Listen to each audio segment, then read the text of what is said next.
see it divided into two different parts. The first part consists of my life before my parents got divorced, spanning from early childhood to just before middle school. And the second is after my parents' divorce, from middle school on. Though my parents' divorce itself did not affect my view on life too much, I still feel as if it is around this time that I started looking at spiritual life a little differently. Before the divorce, my family and I attended church every Sunday and most Wednesdays, and we generally followed the typical Christian lifestyle. Not once did I question what I believed or look deeper into what my family was teaching me about God and religion. I was essentially blindly following what my family had laid out in front of me, never wavering, questioning, or looking deeper for myself and thinking about what I wanted to do with my life. I have only recently reflected on the lack of commitment I truly had to my religious views back in those days. Instead of thinking for myself, I was just repeating what my parents and family had always told me. My early childhood was fairly uneventful, though. I had no great struggles or difficulties that presented themselves to me, with the exception of my parents' divorce.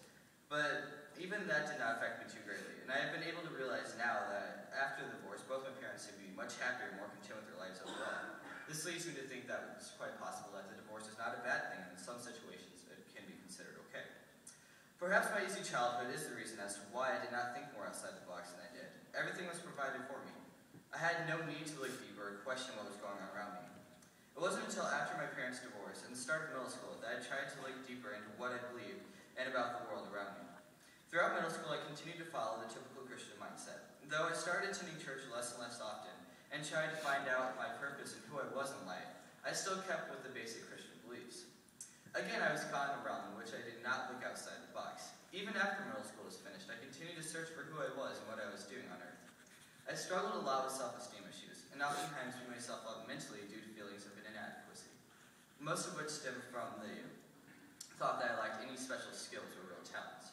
These feelings of inferiority were often amplified when I compared myself to friends and classmates. I oftentimes felt dumb when I compared myself to certain friends here at Bethany. When I looked at my friends from Goshen High School, I couldn't help but feel small and weak. But even today, I still have these feelings of inadequacy. Though it has gotten better in some aspects, it still exists.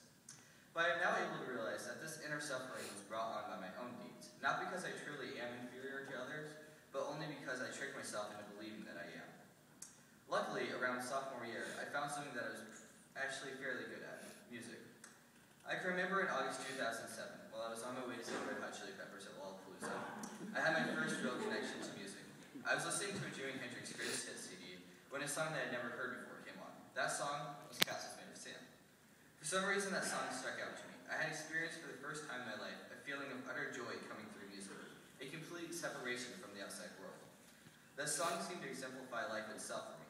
Sometimes things can start off very good, but then go badly, and the opposite is true though. Sometimes things start off badly and can turn out to be great. From that day on, I knew I could always turn to music as a way to get rid of frustration or sadness.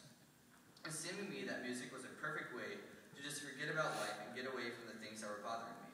People like Jimi Hendrix and The Who were much better at communicating my frustrations than I ever was.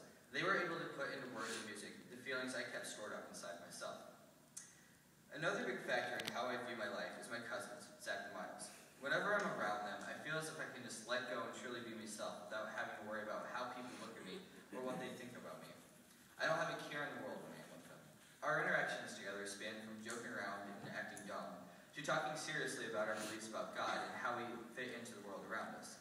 In some aspects, the three of us all feel as if we are a bit odd or different from those around us. But it's our ability to connect to one another that brings out who we truly are and what we believe in our lives.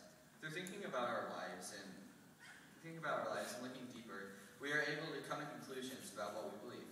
For me, I believe that God has to be too big to fit into any one religion. There is no Christian God or Buddhist God or Hindu God. There is only one God, but many different interpretations of this higher power.